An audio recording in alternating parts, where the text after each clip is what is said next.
let's try this. Normally people tell you to do the new Booktube newbie tag if you're a Booktube newbie, and that's great advice, except that I hate the questions. So what I'm going to do instead is that I'm going to do the Why I Read tag, which was created by Miriam of Between Lines in Life. This tag went around Booktube around 2 years ago, but I wasn't around then. The first question is, what do you look for most when you pick up a book? And she actually gives you 3 possible answers. So A is a beautiful written story, 2, a character-driven story, or C, a plot-driven story. I would like to have all of those, please, thank you. I have noticed in my reading that while I do enjoy a plot-driven novel and I will fly through those books, those are probably the books that stay with me the least.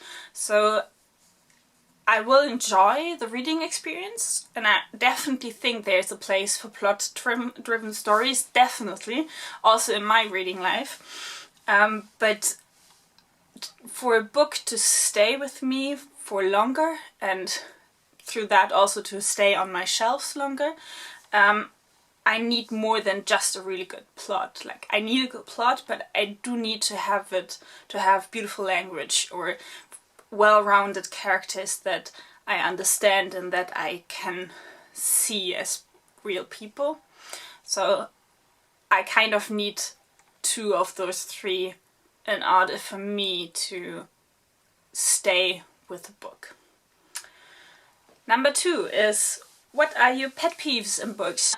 I recently learned that I hate revenge stories, which is bad if you pick up revenge stories, because then you will not like the book, even though the book might be great, but you will just, I will just hate everybody.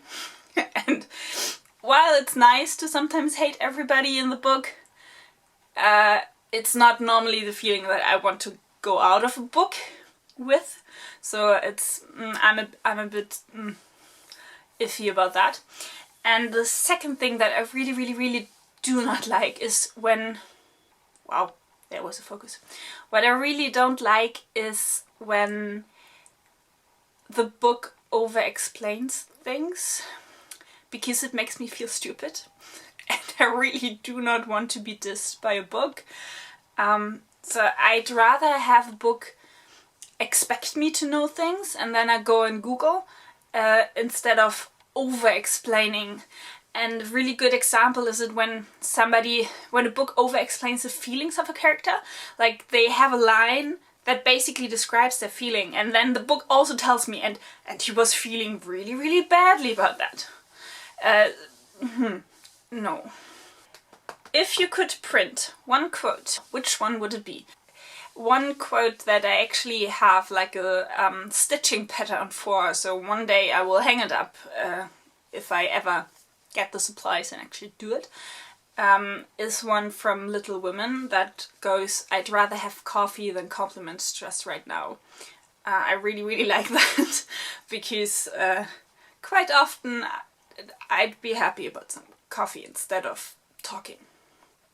Question 4 is, which genre would you like to explore more? Actually, in 2020, last year, also known as the dumpster fire, I started really getting into romance as a genre, which was very surprising to me because I had never been drawn to romance stories before, but they just spoke to me in a way that I needed last year, and I would like to continue finding out which books work for me. I pick up romance purely as an escapist read, so it's important to me to really enjoy the reading experience, so I'm quick to DNF if I'm not getting that out of that book. So yeah, that's one of them. Was there ever a movie adaptation you liked better than the book? Yes, Little Women. Last year's Little Women. Well, for you guys, 2 years, 2019. In Germany it came out in 2020, that's where I live.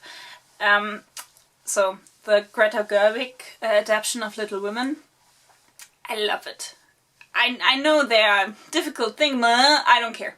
I love it.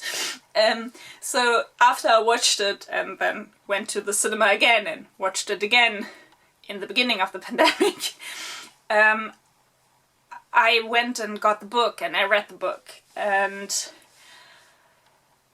yeah, I think if you grow up with the book, it is something close and dear to your heart. For me, I prefer the movie version. If one of your favorite books would be adapted or get a new adaptation, which book would it be and which role would you like to play? I don't want to play. So, take that part of the question out of it. Actually, there have been quite some adaptations of my favorite books. So there has been an adaptation of A Suitable Boy that just came out, I think. I haven't watched it yet because I'm scared. So then there was, or there is currently the second season of A Discovery of Witches, which is one of my all-time favorite comfort reads. It's, I find it really, really comforting to read that book.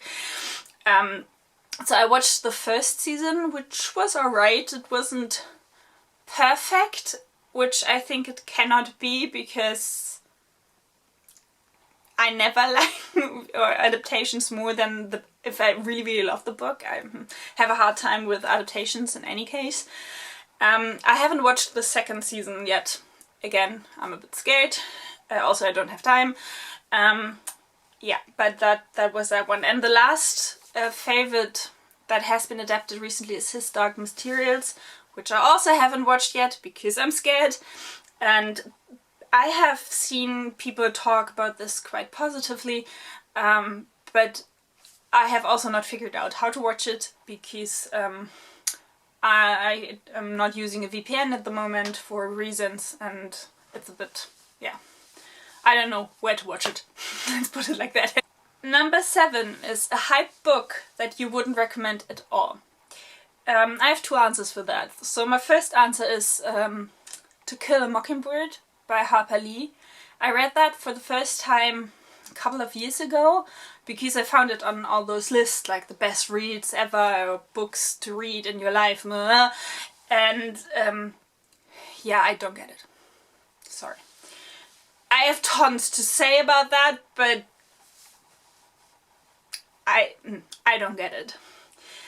The second book I want to say is Mercies by Kiran, Millwood, Hargrave. And it's not that I don't think she can write, because she writes beautifully. Language is really great. But reading it, I felt really, really uncomfortable, because it kind of felt like this book exoticized the north of Norway, which is a sentence I have never expected me to say, ever. I was really, really uncomfortable reading it, so I stopped reading it after, I don't know, 70 pages, and I thought I might come back to it, but every time I thought about it, I got mad, and now I gave the book away, so I can't get mad anymore.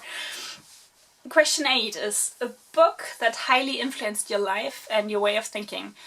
And I actually took some time thinking about that. And I think I landed on A Little Princess by Frances Hodgson Burnett, which was one of my favorite reads as a child. And I think, like, a lot of people who read this might hate that book because Sarah, the main protagonist, seems extremely meek and like overly perfect in the way that she's as like a good human.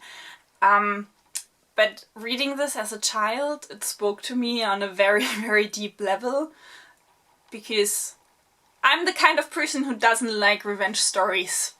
Take it from there. Question number 9 is, are you a fan of rereading? And do you do it often? Like everybody, I used to read tons as a kid, basically because, like, if you finished the library staple of books, you had to reread them, or you had to go back to your own shelves and reread those books, because there would not be unread books on your shelf because you were on the budget and your parents wouldn't buy the amount of books that you buy for yourself today. So I reread tons. I have come back to rereading last year, or during the pandemic, because it gives me a sort of comfort to know what's going to happen in the book, so I can just sink into the story. And I had a great time doing it, so I really, really want to push rereading more, and I really want to reread a couple of my favorite books, because that's why I keep them, because I potentially want to reread them at some point, so I want to prioritize doing that. Which book title could easily describe your life? I was thinking about this one as well. I'm going for the literal, so I'm taking North and South, because I used to travel a lot. I used to live in I have lived in countries of the global North, I've lived in countries of the global South, and I am originally from the north of the country I'm living in right now, and now I live in the south of it, so it kind of describes very much of my past 15, 16 years. So I'm going the literal route here. And the last question is, which book should be required reading for everyone? I right away went and thought about Mouse by Art Spiegelman, which is a comic or a graphic novel where Spiegelman writes down how his father remembers the Holocaust, and you kind of oscillate between those two time periods, which I thought was marvelously done. And I read this like a couple of years ago, but it is actually quite old. I think it came out in late 80s, early 90s. And I was just stunned that I had never heard about this book before, and that it's not used in school, because it could be used in school for so much of like the question of how to tell history, the question of how to put in good narrative. Like you could do like interconnections between language classes and history classes and social classes, and it's great. So I really, really think it should be on curriculums, at least in Central and Western Europe. Yeah, I was really, really impressed with that one. So that's my answer. Alright, there we have it. I answered all the questions. I did not do the newbie booktube newbie tag. See you in the next one. Bye!